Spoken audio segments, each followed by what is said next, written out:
ప్రపంచంలో ఎన్నో గ్రంథాలు ఉన్నాయి. గ్రంథాలకి ఎంతో కొంత చిన్నది పెద్దది చరిత్రలో ఉన్నాయి. చరిత్రలో ఉన్నవి రాణించలేదు ఈరోజు ప్రపంచంలో.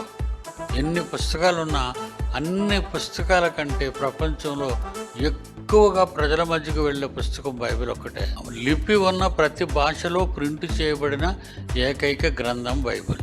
లిపి అంటే వ్రాయబడిన అక్షరాలు ఉన్నాయి. భాష ఉంటే అక్షరాలు ఉండవు, కానీ అవి రాయడానికి అవ్వదు. కానీ బైబిల్ మాత్రం లిపి ఉన్న ప్రతి భాషలో ప్రపంచంలో సుమారు 1000 భాషల్లో రాయబడింది, తర్జుమా చేయబడింది బైబిల్.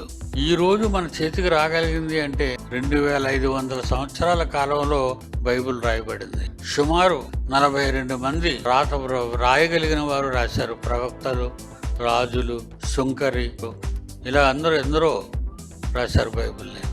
దేవుని వలన రాశారే తప్ప, దేవుడు రాయమనగా వ్రాసారే తప్ప, దేవుడు చెప్పగా వ్రాసారే తప్ప వాళ్ళుగా ఏది రాయలేదు.